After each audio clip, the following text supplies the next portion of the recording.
जय हिंद दोस्तों, कैसे आप सब। मैं आपका दोस्त प्रशांत अपने YouTube channel Bihar deal online में स्वागत करता हूं।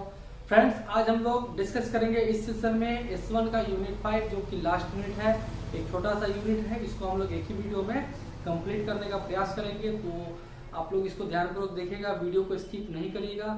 जो भी पॉइंट बताया जा रहा है उसको आप लोग अपना हैंड नोट्स जरूर बनाइएगा, ठीक है ना। ये S1 का हम लोग का आखिरी यूनिट है। इसके बाद हम लोग S2 में मतलब नेक्स्ट यूनिट यानी कि जो हमारा S2 है उसको हम लोग कवर करेंगे, ठीक है। तो आइए फ्रेंड्स बात करते हैं आज का जो हमारा यूनिट 5 है वो उसको समझ लेते हैं कि यूनिट 5 क्या बोलना चाहता है हम लोगों से।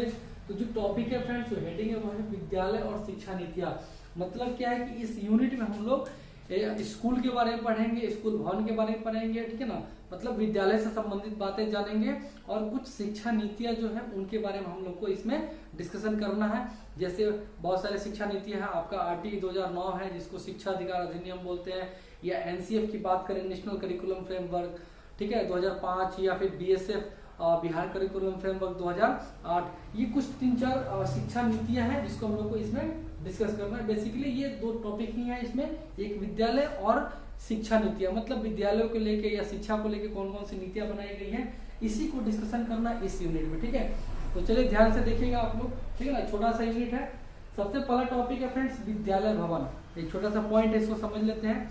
तो विद्यालय भवन क्या होता है, क्या क्या इसका यूज है, ठीक है ना। ये तो कॉमन सा चीज है फ्रेंड्स की हम लोग जहाँ पढ़ते हैं वो क्या होता है, एक भवन होता है, एक ढांचा होता है जिसके अंदर कुछ कमरे होते हैं, कुछ बरामदा होता है, शौचालय होते हैं, खेल परिसर होता है। ये सब जो कंबाइंड ग्रुप होता है ना इस ढांचा का, इसी को हम लोग क्या बोलते हैं, तो विद्यालय भवन बोलते हैं। मतलब एक वैसा स्थान जहाँ पे अध्ययन अध्यापन का कार्य किया जाता है, जिसके लिए कुछ कमरे बनाए जाते हैं, कुछ शौचालय बनाए जाते हैं, कुछ खेल परिसर बनाए जाते हैं, वहाँ पे शिक्षक नियुक्त किए जाते हैं, ठीक ना।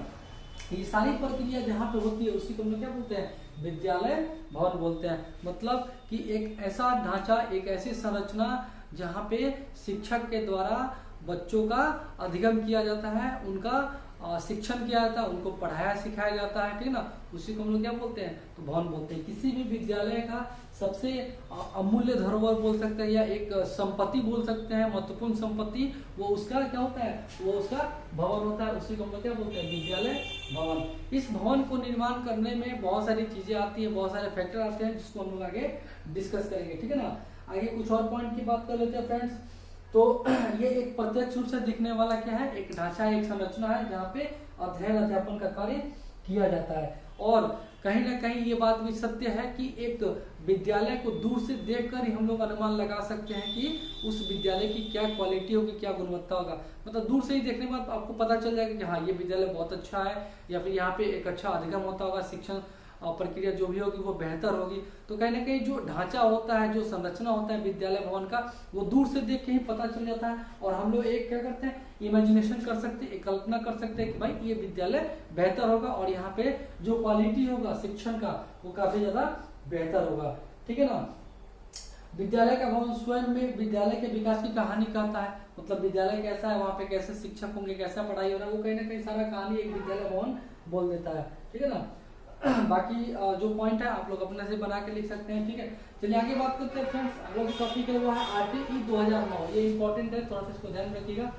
RTE का मतलब होता है फ्रेंड्स, इसको बोलते हैं शिक्षा अधिकार अधिनियम 2009, शॉर्ट में बोलते हैं RTE 2009। मतलब ये 2009 में आया था।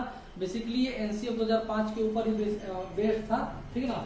और ये कहीं ना कहीं विद्यालय भवन को लेकर बहुत सारे प्रावधान दिए, बहुत सारे नियम कानून बताए थे, जिसमें इसने RTE 2009 3 भाग के बारे में बताया था, भाग 1, भाग 2 और भाग 3।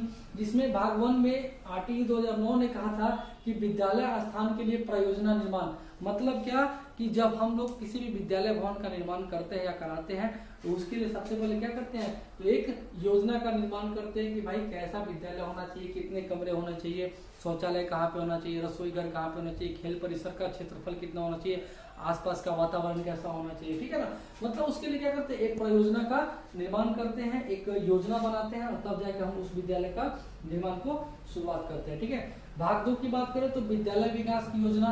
मतलब कि विद्यालय का जो भवन हो कहीं ना कहीं वो उसके विकास से संबंधित होता है ना।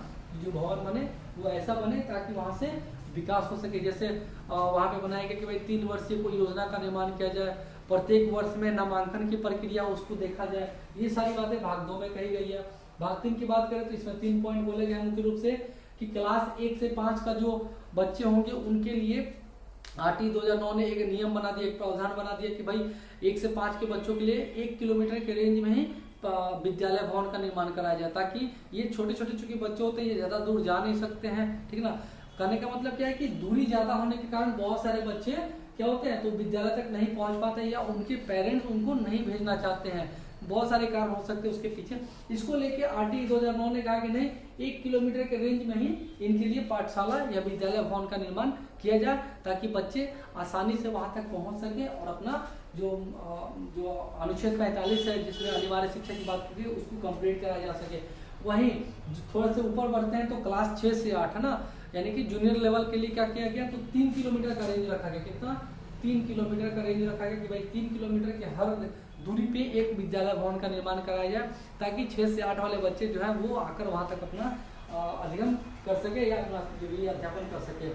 तीसरा पॉइंट है उपयोगी व्यवस्था है, मतलब अगर विद्यालय भवन बन रहा है तो उसमें बहुत सारे तत्व आते हैं। मैंने भी बताया कि विद्यालय का जो भवन है वो किस स्थान पे है, वहाँ पे शोरगुल तो नहीं हो रहा है, वहाँ का सामाजिक स्थिति क्या है, कहीं नहर तो नहीं है या फिर कोई प्लांट नहीं है, पॉल्यूशन वाला एरिया तो नहीं है या साउंड वाला एरिया तो नहीं है। इसके साथ ही समतल भूमि होना चाहिए, शौचालय, पेयजल है ना, ये सारी व्यवस्था वहाँ पे देखनी होनी चाहिए। मतलब ये सारी उपयोगी व्यवस्था है। ये सब 3 भाग आरटी 2009 ने विद्यालय भवन को लेके बनाए थे, ठीक है ना। फ्रेंड्स आगे बात करते हैं। हमारा जो अगला टॉपिक है वो है विद्यालय भवन नीतिगत दस्तावेज एनसीएफ 2005 और बीसीएफ 2008, ठीक है ना। इसके संदर्भ में हम लोग को बताना है कि विद्यालय भवन के लिए कौन कौन से प्रावधान किए गए थे, कौन कौन से नियम कानून बनाए गए थे। फ्रेंड्स सबसे पहले याद रखिए कि जो बीएसएफ 2008 था वो हमारा एनसीएफ 2005 के ऊपर बेस्ड था, मतलब नेशनल करिकुलम फ्रेमवर्क 2005 जो कहता है उसी को फॉलो अप किया गया था बिहार करिकुलम फ्रेमवर्क के द्वारा, ठीक है ना। इन दोनों का जो भी प्रावधान था वो लगभग सेम था, क्योंकि बीसीएफ 2008 जो है वो एनसीएफ 2005 को क्या करता तो फॉलो अप करता था। इनके अनुसार फ्रेंड्स जो बोला गया था कि जो शैक्षिक उपयोगिता है ना उसको रेखांकित करने के लिए जो विद्यालय भवन है उस पर काफी ज्यादा इन दोनों शिक्षा नीतियों के द्वारा बल दिया गया था। काफी ज्यादा बोला गया था कि नहीं एक क्वालिटी एजुकेशन के लिए विद्यालय भवन बहुत ही ज्यादा इंपॉर्टेंट रोल प्ले करता है, इसलिए विद्यालय भवन बेहतर होना चाहिए। क्योंकि विद्यालय भवन जितना बेहतर होगा मतलब ये होगा फ्रेंड्स कि जो विद्यालय भवन है ना एक अमूल्य धरोहर है, एक अमूल्य संपत्ति है किसी भी विद्यालय के लिए, ठीक है ना। और वहां से ज्यादा शैक्षिक मूल्य प्राप्त करना है, मतलब रिजल्ट हम लोग को वहां से ज्यादा निकलना है, अच्छा शिक्षण देकर अच्छा बच्चों को पढ़ाई करा के हम लोग क्या करना है वहां से शैक्षिक मूल्य को क्या करना है तो निकाल देना है। यही इन दोनों का मोटिव था, विशेषकर एनसीएफ 2005 और बीसीएफ 2008 की बात करें तो। इसके अलावा उन्होंने ये भी कहा था फ्रेंड्स कि स्कूल की दीवार पे छोटी छोटी चित्रकारियां करनी चाहिए, है ना। छोटी छोटी चित्रकारियां इसलिए करनी चाहिए कि उसको आगे चल के हम लोग महीने 1.5 महीने 2 महीने में उसको फिर से चेंज कर सके, मतलब वो क्या हो ऐसा नहीं कि परमानेंट बना दे, क्योंकि कुछ समय के बाद वो जो रंग हो ना वो उड़ जाता है। उसको लेके इसने दोनों शिक्षा नीतियों ने कहा था कि नहीं छोटे छोटे ही आपको वहाँ पे चित्रकारी करने हैं और उसको हर महीने उसको चेंज करते रहना है एज पर करिकुलम, ताकि बच्चे का आकर्षण बना रहे, बच्चों को मजा आए, देखने में आकर्षित हो, रुचिपूर्ण हो शिक्षण, ये सब बातें इसमें कही गई थी, ठीक है फ्रेंड्स। आगे बात कर लेते हैं तो एनसीएफ 2005 के अनुसार जो ढांचागत बनाई गई थी भवन के लिए उसमें कौन कौन सी सुविधाएं दी गई हैं। तो फ्रेंड्स कुछ पॉइंट्स मैंने बनाए एनसीएफ 2005 के हिसाब से याद रखिएगा, और यही फॉलो करता है बीसीएफ 2005, ठीक है, ज्यादा अंतर नहीं है। तो सबसे पहले फ्रेंड्स बात क्या करता है स्थान के बारे में कि जो भवन होना चाहिए उसके लिए स्थान कैसा होना चाहिए, मतलब समतल स्थान होना चाहिए, ऐसा नहीं कि पहाड़ी इलाका हो, रेतीले स्थान हो, मतलब इस चीज का ध्यान रखना है कि स्थान जो हो वो बेहतर होना चाहिए। भवन के बारे में बता ही दिया फ्रेंड्स, अब भवन कैसा बन रहा है उसका एक स्ट्रक्चर बनना चाहिए इंजीनियर के द्वारा, कुर्सी मेज का व्यवस्था बेहतर होना चाहिए, है ना। बच्चे कितने नामांकन हो सकते हैं, कितने हो रहे हैं, कितने हैं, उसके हिसाब से कुर्सी मेज का सुविधा होना चाहिए। उपकरण बच्चों के प्रैक्टिस करने के लिए खिलौने होने चाहिए, या और भी जो भी एक्सपेरिमेंट है जिससे बच्चे कुछ ना कुछ करके सीख सकते हैं वो सारे उपकरण होने चाहिए। समय का बात करें तो एक समय सारणी के चार्ट आता है वो चार्ट होना चाहिए, ये भी इम्पोर्टेंट है। भौतिक स्थान से सीखना फ्रेंड्स कि जो हमारा भवन होना चाहिए वो ऐसी जगह पर होना चाहिए जहाँ से बच्चों को क्लास से बाहर निकाल के भी कुछ चीजें सिखाई जा सके, मतलब बाहरी दुनिया से उनको कनेक्ट किया जा सके, तो ऐसे स्थान पर होना चाहिए, ठीक है ना। आगे बात करते हैं तो विद्यालय भवन के निर्माण के मुख्य तत्व, मतलब अगर भवन का निर्माण हम लोग कर रहे हैं तो उसके लिए कौन कौन से तत्व है जो एक इम्पोर्टेंट रोल प्ले करते हैं। तो सबसे पहला है फ्रेंड भवन की स्थिति, मतलब कि आप जहाँ पे भवन बना रहे हैं उसकी स्थिति कैसी है, कहीं वो रेलवे स्टेशन के पास तो नहीं है, हवाई अड्डा पास में तो नहीं है, बस स्टैंड तो नहीं है, क्योंकि इससे क्या होता है बच्चों को पढ़ाई में क्या होगा, काफ़ी ज़्यादा डिस्टर्बेंस होता है, हर्डल्स होता है, क्योंकि वहाँ बहुत ज़्यादा साउंड क्रिएट होता है। तो आपको ये चीज़ देखना है कि जहाँ पे है मेरा जो भवन है जिसकी स्थिति है वो क्या हो, तो साफ सुथरी जगह पे हो, वहाँ पे नॉइज ना हो, हल्ला गुल्ला ना हो, शोरगुल ना हो, शांति वातावरण हो, ताकि बच्चे का अध्ययन अच्छे से किया जा सके। समतल भूमि होना चाहिए, मैंने बता ही दिया। भवन की प्रकृति मतलब भवन जहाँ बना है उसके आसपास नेचुरल वातावरण होना चाहिए ताकि बच्चों को मजा आए पढ़ने में। भवन का डिजाइन क्या मतलब कि भाई कमरे आपके कहाँ हो रहे हैं, आपके शौचालय कहाँ बन रहा है, आपका जो किचन सेट है, रसोई घर वो कहाँ पे है, खेल का परिसर कैसा है, वो सब बातें आपको यहाँ पे देखने को मिल जाएगी। चलिए आगे बात करते हैं कि विद्यालय में शिक्षक की क्या क्या भूमिका होती है। फ्रेंड्स, तो हम सभी जानते हैं कि शिक्षक क्या है, तो शिक्षक एक ऐसा व्यक्ति है जो कहीं ना कहीं हमारे देश के लिए एक भविष्य का निर्माण करता है। मतलब बच्चे क्या है, तो हमारे देश के भविष्य है, और उस भविष्य का निर्माण करने वाला है क्या कहलाता है, तो शिक्षक कहलाता है। मतलब शिक्षक एक जलता हुआ दिया है जो बाकी दियों को जलाने का काम करता है। मतलब शिक्षक जलता हुआ दिया है और बच्चे नॉर्मल दिए हैं जिसमें तेल बत्ती किया हुआ है, लेकिन उनको उजाला देना, उनको जलाना कौन करता है, तो एक शिक्षक का ही कार्य होता है। मतलब शिक्षक क्या है, यहाँ पे एनसीएफ 2005 अभी बात करेंगे उसमें फ्रेंड, जहाँ पे एनसीएफ 2005 ने कहा था कि जो शिक्षक है वो क्या सुविधा दाता है, वो एक फैसिलिटेटर है। मतलब क्या, वो एक मार्गदर्शक है ना, वो खुद आपको नहीं सिखा देगा, वो आपको मार्गदर्शन देगा कि यहाँ चलना है, ऐसे करना वैसे करना है। मतलब फैसिलिटेटर काम करता है। तो शिक्षक का जो भूमिका होता है एक बहुत ही इंपॉर्टेंट रोल है कहीं ना कहीं विद्यालय में, जो बच्चों का अध्ययन करता है वही उनके भविष्य का निर्माता होते हैं, और वही उनके भविष्य का लक्ष्य तय करते हैं कि कौन सा बच्चा क्या करेगा, कैसे करेगा।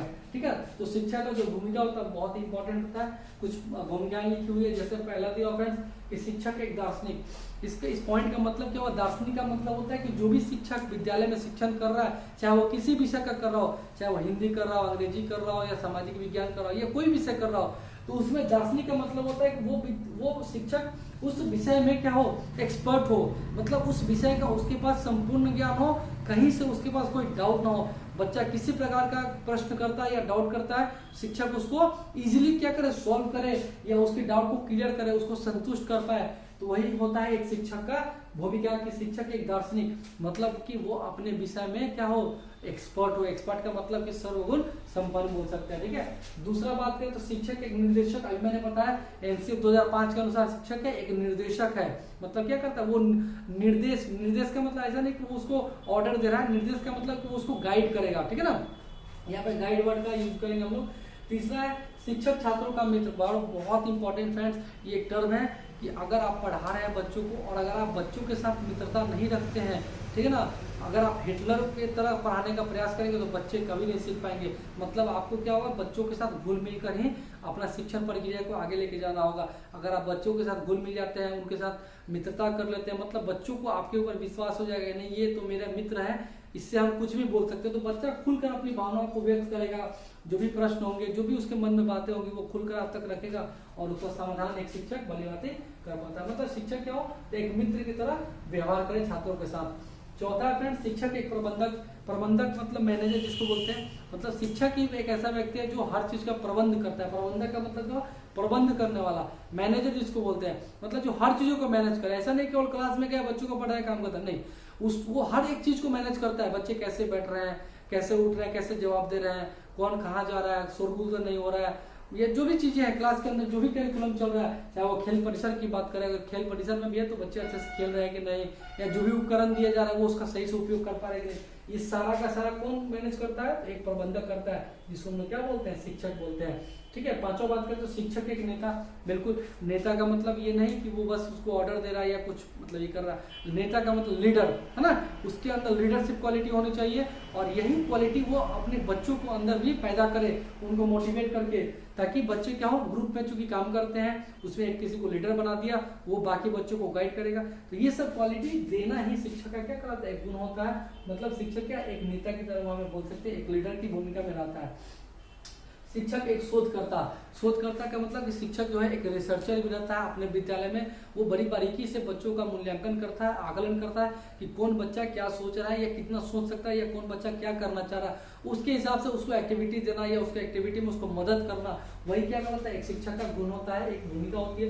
इसलिए शिक्षक को शोधकर्ता भी कहा गया। ऐसा नहीं कि बच्चे को गए क्लास में पढ़ाना शुरू कर दिया, नहीं, वो बहुत बारीकी से एक एक बच्चों को मॉनिटर करेगा और देखेगा कौन बच्चा कितना सोच पा रहा है, कौन उसमें कौन अल्पबुद्धि है, कौन मंदबुद्धि है, कौन तेज है, कौन सामान्य बुद्धि वाला बच्चा। ये सारी चीजों को वो क्या करता है, शोध करता है, रिसर्च करता है, पता लगाता है, पोर्टफोलियो तैयार करता है और उसके हिसाब से वो बच्चों के ऊपर कार्य करता है। ठीक है ना, तो ये सब कुछ भूमिका है जिसको आप याद रखिएगा। ठीक है, अगला है फ्रेंड्स शिक्षक संबंधित प्रमुख नीतिगत दस्तावेज। कुछ नीतिगत दस्तावेज है उसको हम लोग देख लेते हैं। जैसे सबसे पहले आपका जस्टिस वर्मा कमीशन रिपोर्ट जो कि 2012 में आया था फ्रेंड्स। ये जो रिपोर्ट है जस्टिस वर्मा का, इसमें स्पेशली जस्टिस वर्मा ने बात किया था किसमें, तो टीचर ट्रेनिंग की बात की थी। मतलब एक प्रशिक्षु की बात की गई थी।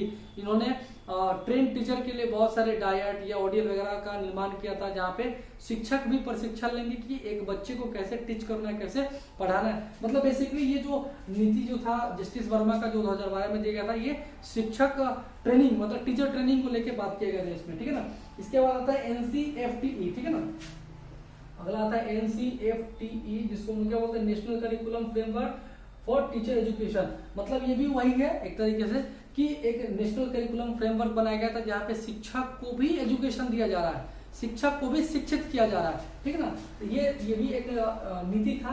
ठीक है ना, जो शिक्षक से संबंधित था। इसके अलावा RTE 2009 जो अभी हम लोग पढ़ लिए यहाँ पे देख सकते हैं, जिसमें शिक्षा अधिकार अधिनियम 2009 के बारे में बात की गई था, जहाँ पे मुफ्त एवं अनिवार्य शिक्षा की बात की गई थी। ये भी एक इंपॉर्टेंट नीति है जो कि शिक्षक के लिए ही था। इसके अलावा सामान्य स्कूल प्रणाली आयोग रिपोर्ट जो कि 2007 में दिया गया था। पांचवा आपका NCF 2005, हम लोग अभी लास्ट में चर्चा भी करेंगे, ये शिक्षा नीति क्या बोलता है। ठीक है ना, ये भी था। इसके अलावा राष्ट्रीय शिक्षा नीति रिपोर्ट जो कि 1986 में आई थी, ये भी एक इंपॉर्टेंट नीति था।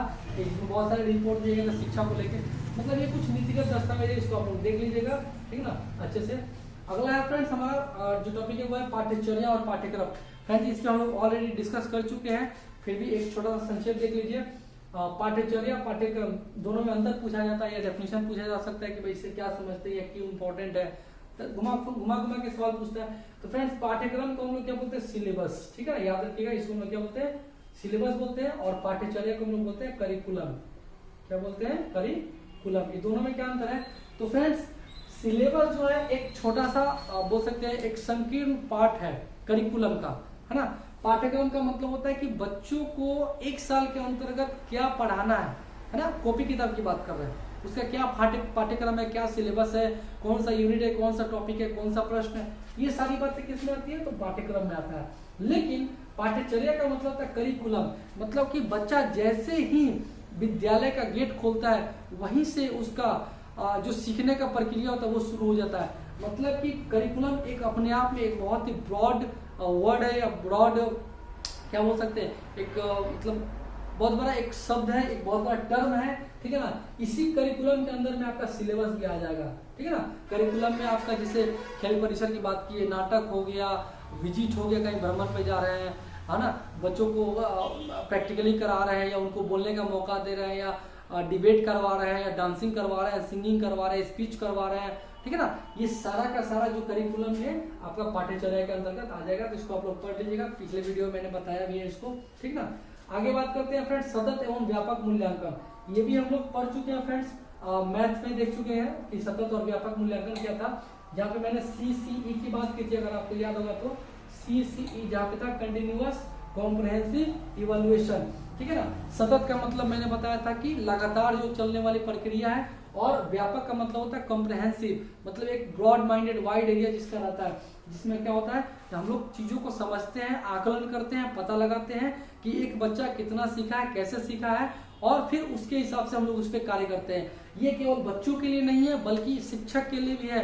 ताकि शिक्षक के लिए कैसे फ्रेंड्स कि हम जैसे मैं आपको पढ़ा रहा हूँ, ठीक है ना, तो कहीं ना कहीं मेरा भी मूल्यांकन हो रहा है। वो मूल्यांकन कैसे हो रहा है, तो आपके फीडबैक के द्वारा। अगर आपको मेरी वीडियो पसंद नहीं आएगी तो आप लोग कमेंट करेंगे कि नहीं सर आप जो बता रहे हो वो समझ में नहीं आ रहा, ये फलाना टॉपिक मुझे समझ में नहीं आया, तो कहीं ना कहीं क्या हुआ, मेरा भी मूल्यांकन हो रहा है। ठीक है ना, आपके फीडबैक के हिसाब से। तो शिक्षक क्या करता है, अपना भी मूल्यांकन कर लेता है। क्यों? क्योंकि बच्चे उसको फीडबैक देते हैं। जैसे मैंने मूल्यांकन कर लिया कि आप लोग नहीं समझ पा रहे, तो मैं अपने टेक्निक को बदलूंगा, मैं कुछ और टेक्निक लगाऊंगा, कुछ और तरीके अपनाऊंगा, और फिर उस टेक्निक के माध्यम से मैं आप लोगों का क्या करूंगा, तो आप लोगों का शिक्षण करूंगा, अधिगम करूंगा।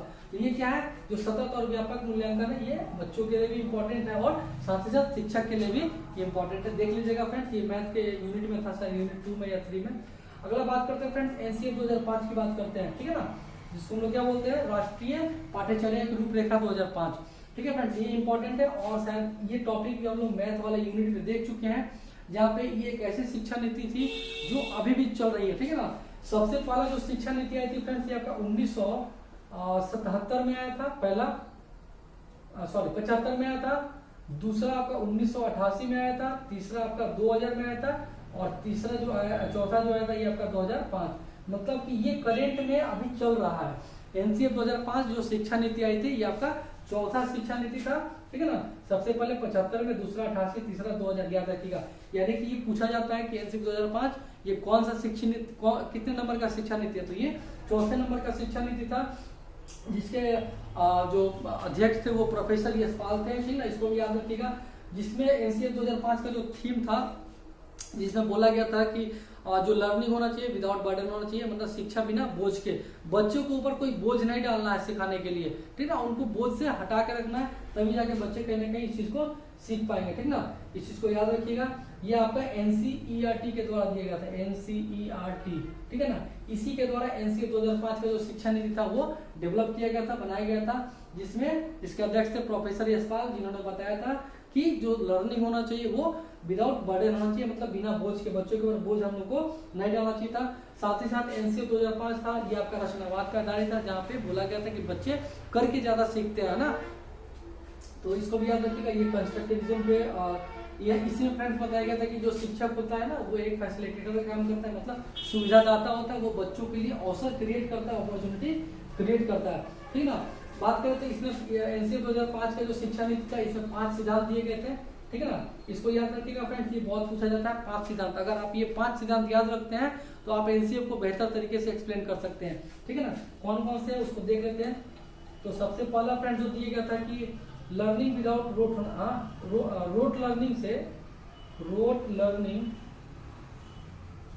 लर्निंग से बाहर आना। रोट का मतलब होता है रटना, है ना, मतलब रटंत विद्या आपको नहीं करना है।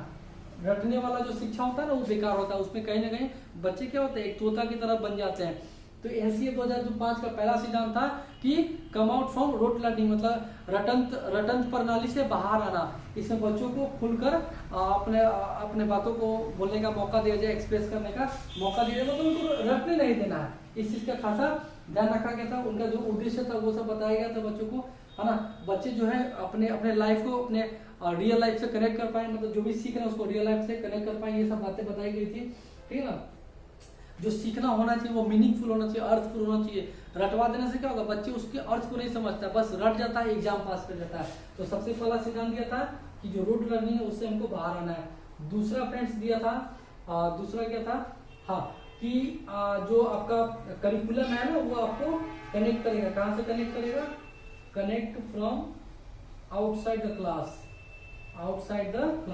मतलब कि हम जो बच्चों को शिक्षा दे रहे हैं ना, उसको ऐसे कनेक्ट कर दे कि वो रियल लाइफ से जुड़ जाए, मतलब क्लास के बाहर से उसको जोड़ देना है, ऐसा सिलेबस होना चाहिए। ठीक है ना, इसमें ये एनसीएफ ने कहा था। ठीक है ना, connecting knowledge to the life outside, मतलब जो वो नॉलेज ले रहा है वो उसके लाइफ क्लास के बाहर से क्या हो जाए, जुड़ा होना चाहिए। ठीक है ना, इससे क्या होगा, उसको सीखने में बहुत ही ज्यादा मजा आएगा, क्योंकि हम लोग जो बाहर में देखते हैं, अगर वो चीज हमको एज एग्जाम्पल बताया जाए तो वो चीज दिमाग में ज्यादा सेट करता है। ठीक ना, इस चीज को ध्यान रखिएगा।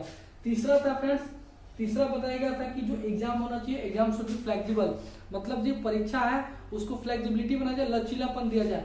थोपना नहीं है बच्चों के ऊपर कि नहीं आपको साल में एक बार आके एग्जाम दे देना है, तो उससे कहीं ना कहीं बच्चों का क्या होता है, सही मूल्यांकन नहीं हो पाएगा, उनका सही विकास नहीं हो पाएगा।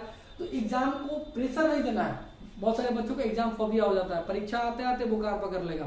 ठीक है ना, तो एनसीएफ 2005 ने जो तीसरा सिद्धांत दिया था, उन्होंने कहा था कि एग्जाम शुड बी फ्लेक्सिबल, मतलब जो एग्जामिनेशन होना चाहिए वो क्या, लचीलापन होना चाहिए।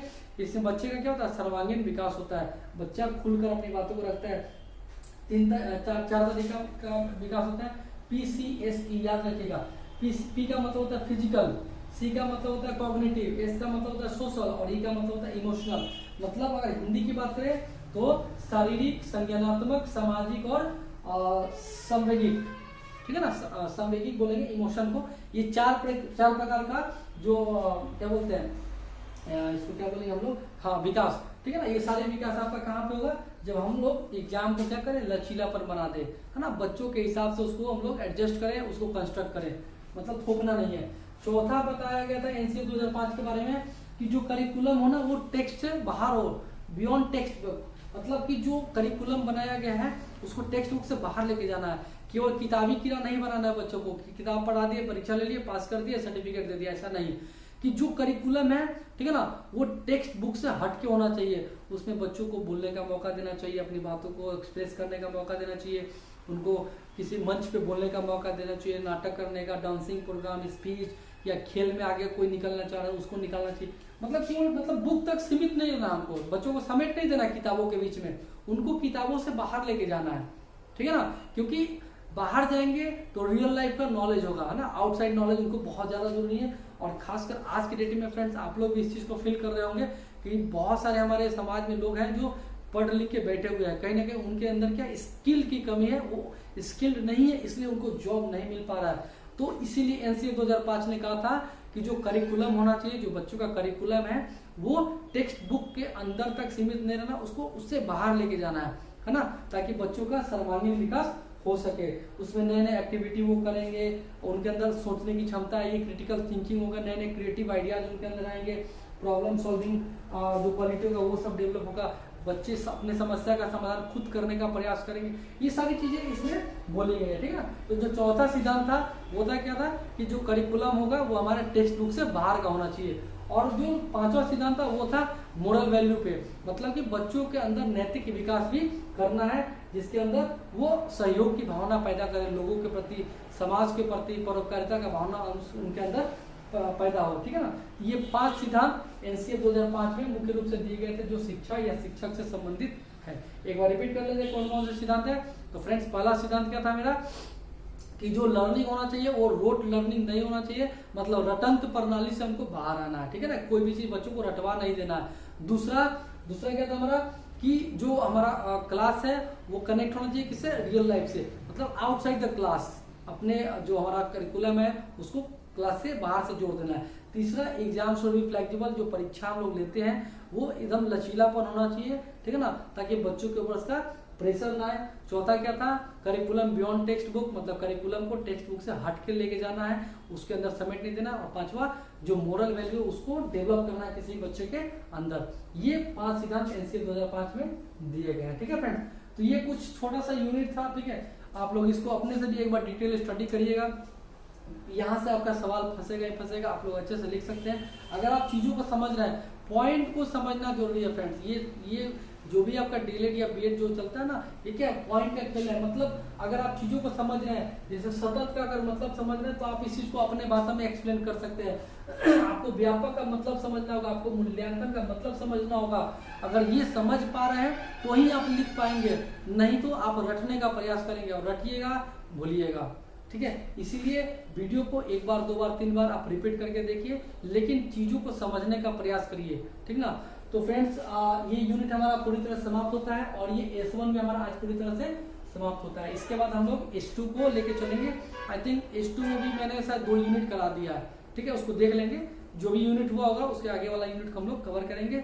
तो आज के इस सेशन में बस इतना ही। वीडियो अगर पसंद आ रही हो तो प्लीज लाइक जरूर करें। वीडियो देखने के बाद उसमें कोई पैसा नहीं लगता है, ठीक है। वीडियो पसंद आ रही तो सब्सक्राइब कर ले ताकि आगे का वीडियो आपका नोटिफिकेशन उसमें मिल जाए, और अपने फ्रेंड्स के बीच में जरूर शेयर करें फ्रेंड्स, ताकि उनको भी इसका फायदा मिल जाए, ठीक है। तो चलिए बस आज के लिए इतना ही। वीडियो देखने के लिए बहुत बहुत आप लोग का धन्यवाद।